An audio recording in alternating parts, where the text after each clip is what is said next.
हमारी धरती से 3,84,400 किलोमीटर दूर स्थित एक सैटेलाइट जिसे हम चंद्रमा के नाम से जानते हैं। आज से 50 साल पहले ही दुनिया की सबसे बड़ी स्पेस एजेंसी नासा एस्ट्रोनॉट्स को चंद्रमा की सतह पर भेजने में कामयाब हुआ था और इन स्पेस एजेंसियों को चांद में छुपे रहस्यों को जानने की इतनी जल्दी थी कि साल 1969 से 1972 के बीच महज 4 साल के अंदर ही नासा अपोलो मिशन के तहत 6 बार कुल 12 लोगों को चांद की सतह पर लैंड करवाने में कामयाब रहा। लेकिन दोस्तों अब सवाल ये उठता है कि साल 1972 के बाद ऐसी क्या आफत आई कि इतने बड़े ऐतिहासिक घटना को अंजाम देने के 50 साल बीत जाने के बाद आज भी नासा या अन्य स्पेस एजेंसियों ने इंसानों को दोबारा चांद की ओर भेजने के बारे में कभी जिक्र तक नहीं किया। आखिर चंद्रमा की सतह पे ऐसा क्या हुआ कि दुनिया के सारे स्पेस एजेंसीज और खुद नासा भी चंद्रमा पे जाने से घबराने लगा? क्या चंद्रमा पे एस्ट्रोनॉट्स को एलियंस का सामना करना पड़ा था, या फिर चांद पे जाने वाले एस्ट्रोनॉट्स के साथ कोई बुरा हादसा हुआ था,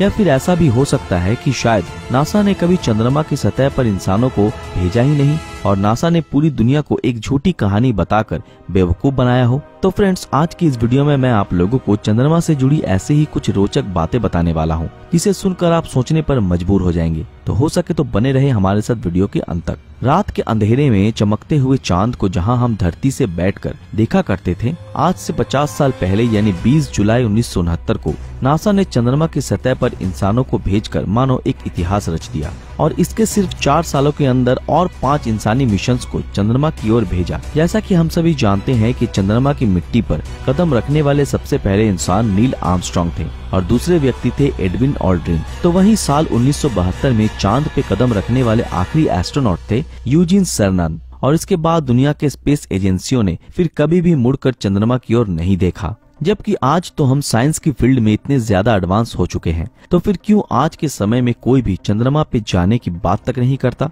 इसके परिप्रेक्षित में ऐसा कहा जाता है कि जब चंद्रमा की सतह पर नील आर्मस्ट्रांग और उनके साथी एडविन ऑल्ड्रिन घूम रहे थे, तब उन्हें चंद्रमा की सतह पे कुछ रहस्यमय चीजें देखने को मिली और वो चीजें कुछ ऐसी थीं जिनके बारे में उन्होंने कभी भी सपने में भी कल्पना नहीं की थी। उनके मुताबिक चंद्रमा पे बहुत ऊंचे ऊंचे टावर मौजूद थे जिनकी ऊंचाई लगभग 2000 से 3000 मीटर बताई जाती है और ये सभी टावर्स बिल्कुल वीरान और सुनसान थे। ऐसा अनुमान लगाया जाता है कि शायद एलियंस ने ही उन ऊंचे ऊंचे टावर्स का निर्माण किया होगा और वो इन टावर्स के जरिए पृथ्वी पर अपनी नजर बनाए रखते थे। इन एलियंस की थ्योरी पर रिसर्च कर रहे वैज्ञानिकों का कहना है कि चांद अंदर से बिल्कुल खोखला है और ऐसा इसलिए क्योंकि चंद्रमा की जमीन के नीचे एलियंस द्वारा उनका बेस बनाया गया है। और ऐसा सोचने के पीछे का कारण ये था कि जब 20 नवंबर 1969 को अपोलो मिशन के तहत नासा ने एक छोटे आकार के स्पेसक्राफ्ट को चांद की सतह पर लैंड करवाया था, तब चांद की सतह पे अर्थक्वेक जैसे हालात पैदा हो गए थे और चांद की जमीन किसी मेटल प्लेट की तरह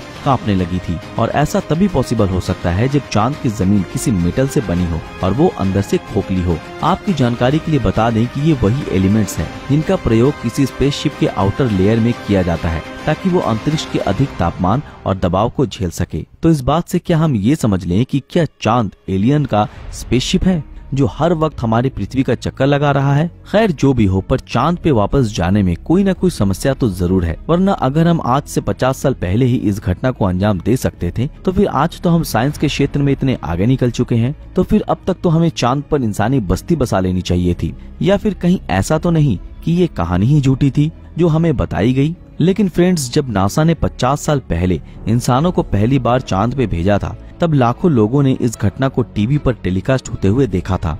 बावजूद इसके कई लोग इस चीज को झूठ बताते हैं और इसे एक रची रचाई साजिश मानते हैं। उनके अनुसार अमेरिका ने खुद को स्पेस रेस में सबसे आगे रखने के लिए इस झूठी घटना को अंजाम दिया था।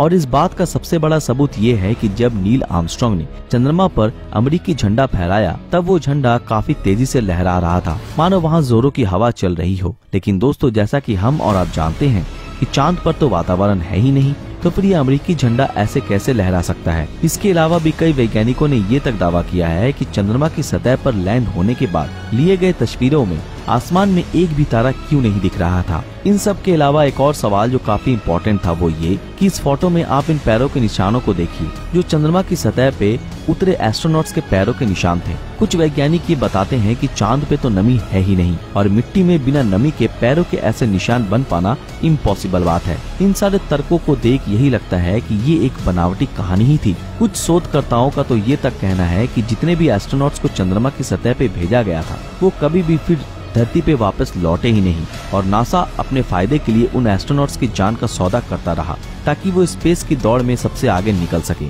एक और मुद्दा भी जो इंसानों को चांद पे जाने से रोक सकता है वो है हद से ज्यादा खर्च। एक रिपोर्ट के मुताबिक ये पता चला है कि चांद पे जाना एक बहुत खर्चीला प्रोजेक्ट है और इन मिशनों से अब तक हम इंसानों को कोई खासा फायदा तो नहीं मिला है और इसी के कारण नासा समेत दुनिया की अन्य स्पेस एजेंसीज चांद पे जाने की इस रेस से खुद को बाहर कर चुके हैं। साल 2004 में अमेरिकी प्रेसिडेंट जॉर्ज डब्ल्यू बुश ने एक बार फिर से इंसानों को चांद पे भेजने की बात छेड़ी थी और उस वक्त ही इस मिशन में कुल 1,04,000 बिलियन US$ के खर्च का अनुमान लगाया गया था। यही वजह है कि इतने बड़े खर्च करने से पहले हर कोई एक न एक बार तो सोचेगा ही। दोस्तों, अब आप लोगों से मेरा एक अहम सवाल है कि आज से 50 साल पहले जब ना ही हमारे पास इतने पावरफुल सुपर कंप्यूटर हुआ करते थे, ना ही इतनी बड़ी बजट हुआ करती थी और ना ही हमारे टेक्नोलॉजी इतनी ज्यादा एडवांस थी, बावजूद इन सब के हमने मात्र 4 साल के अंदर 6 बार एस्ट्रोनॉट्स को चंद्रमा की सतह पर लैंड करवाने में कामयाब रहे। तो फिर आज के समय में ऐसा क्या समस्या आन पड़ी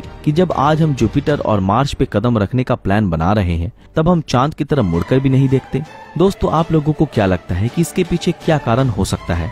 इस बारे में अपनी राय हमें कमेंट सेक्शन में जरूर बताएं। दोस्तों, आज के लिए बस इतना ही। आशा करते हैं आज की हमारी ये वीडियो आप लोगों को बेहद पसंद आई होगी। अगर ये वीडियो आप लोगों को पसंद आया तो इस वीडियो को लाइक और ज्यादा से ज्यादा शेयर जरूर करें। जिन लोगों ने हमारे फेसबुक पेज को अभी तक फॉलो नहीं किया है वो तुरंत फॉलो कर दें। तो फिर मिलते हैं आपके साथ अगले वीडियो में, तब तक के लिए अलविदा।